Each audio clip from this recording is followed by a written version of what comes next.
இன்றைக்கு வந்து இந்த தோட்டத்தில் இருந்து வெள்ளை கத்திரிக்காய் பிடுங்கி தக்காளிக்காய் பிடுங்கி சேர்த்து ஒரு பால் கறி ஒன்று வைக்கப்போம்.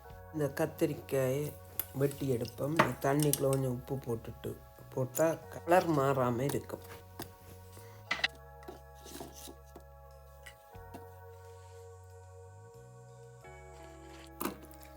வெட்டின கத்திரிக்காயை இந்த கறி வைக்கிற பாத்திரத்துக்குள்ளேயே கழுவி போடும். இப்போ இந்த தக்காளிக்காயையும் துண்டு துண்டாக வெட்டி எடுப்போம். இப்போ வந்து இந்த வெட்டின தக்காளிக்காயையும் இதோட சேர்ப்போம். இந்த வெங்காயம், கொஞ்சம் பச்சை மிளகாய்,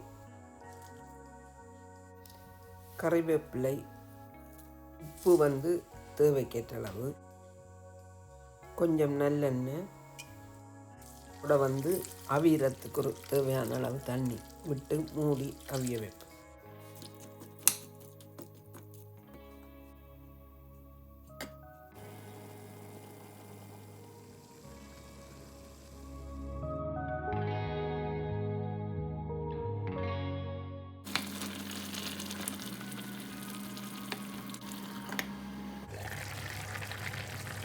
இதை கொஞ்சம் பெரிய துண்டுகள் இல்லாமல் மசிச்சு எடுக்கணும்.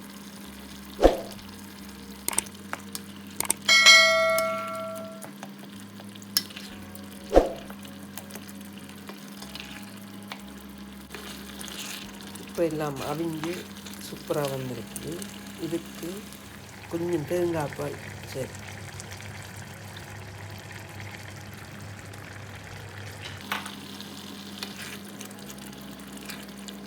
இப்போ கறி எல்லாம் ரெடி. இப்போ இந்த கறிக்கு நான் கொஞ்சம் தாளித்து போட போகிறேன் வாசத்துக்காக. இல்லைன்னு சொன்னால் இப்படியே சாப்பிடலாம்.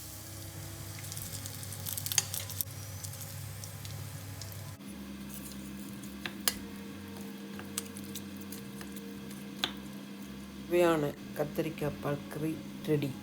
நீங்களும் இப்படி செய்து சாப்பிட்டு பாருங்க. அடுத்த வீடியோவில் சந்திப்பேன். இந்த கறி வந்து சோத்தோடு சாப்பிட நல்லா இருக்கும்.